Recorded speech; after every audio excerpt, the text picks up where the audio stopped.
It wanted to take me away.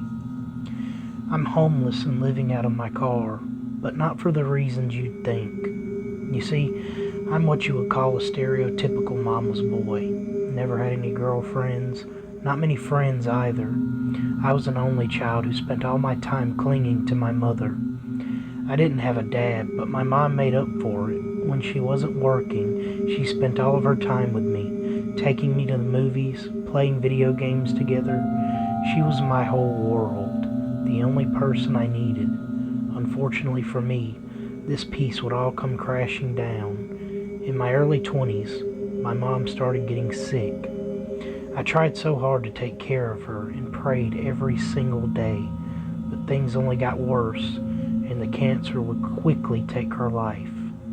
Now without hope and all alone, I spiraled into a deep depression. House notes, bills, it all rested on my shoulders now. It was safe to say that I was a deer in the headlights. I had no social skills and no relatives who were willing to help. Before I knew it, I was living in a house with no lights or running water.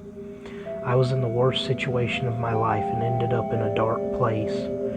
To keep from falling into drugs or something even worse, I had to leave. One day I packed up my car and didn't look back. I drove for what seemed like forever, seeing more of the world than I ever had before. I met all sorts of people during my travels, some freaks, but others pretty cool. Literally everything was a new experience for someone who had been sheltered all of his life. But oddly enough, I didn't feel afraid at all. I did miss my dear mother, but there was a feeling of freedom with this new life. Until one day, something happened that forced me to consider finding a more traditional home. The story I'm about to share is one that most probably won't believe, but I know what happened, and it will stick with me for the rest of my days.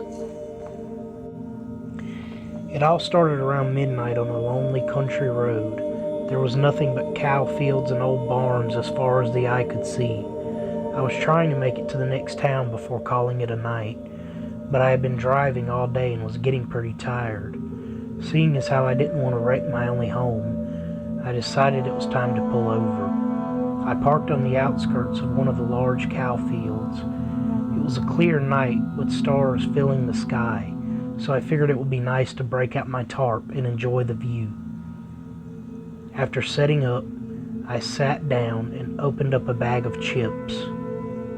In moments like this, I always found myself thinking of my mother. I miss the times we shared together, which is why I had to leave. I didn't really know what life had in store, but there was no going back. I couldn't stomach having to live alone in that empty house. Over time, my eyes started to get heavy.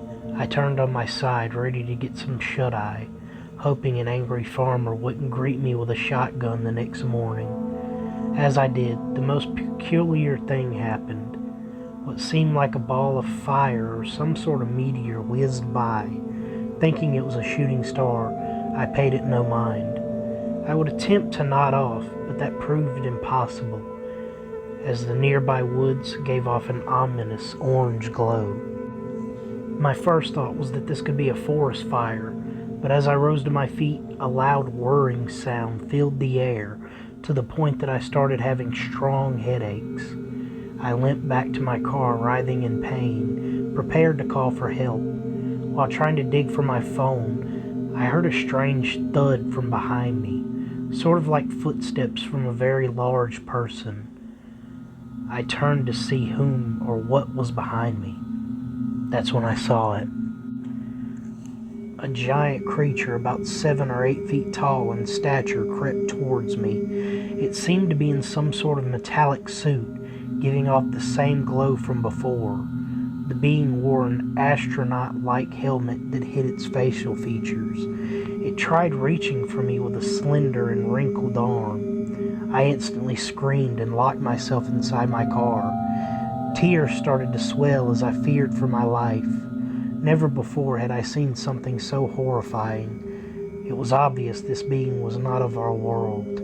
I grabbed a knife from my glove box and clutched it tightly.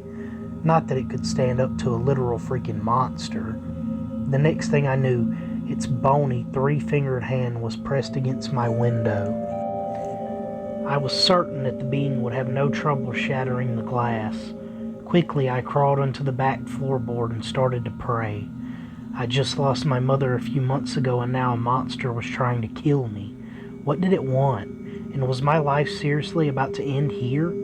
All these things swirled through my mind until I heard a voice, one that came from within my own head, speaking in a very kind tone. Do not fear, human, for I've come to you with an offer. Come with us and learn all there is. See signs that no other human could fathom. When you return, eternal knowledge will belong to you and you alone. I understood the words clearly, but my fear overpowered everything else. Before giving the offer any thought, I yelled to the top of my lungs, "No! Just leave me alone! Go away!" Following my outburst, everything went silent, save for my nervous breathing I tried so desperately to hide. It seemed like an eternity had passed and I didn't hear anything, so reluctantly, I peered from the window to check my surroundings. I was relieved to see that this horrifying entity was no longer there. I glanced to my left, then the right. It was really gone. Naturally, I rushed into my front seat and started the engine. Before pulling off, I saw a large, glowing object rise up from the tree. It was cigar-shaped and gave off the same loud humming sound from earlier. Even though I was terrified, I found myself transfixed by this once-in-a-lifetime moment. Before I knew it, the craft shot up into the air faster than I could blink. Afterwards, I peeled out of the field and kept driving until I found civilization. This was a truly harrowing experience for me, one that truly changed my outlook. Never had I believed in the supernatural or aliens, but my experience was all too real.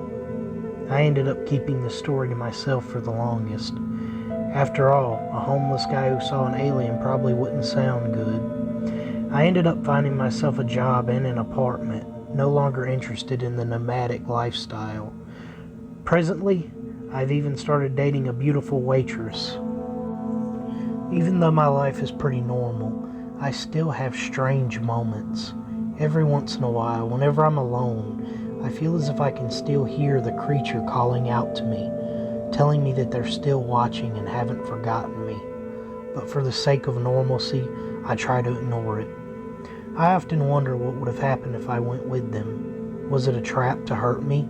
Or would they have really shown me all these amazing things? I guess it doesn't matter now, but I'll never forget my close encounter on that dreary farmstead. Follow for more.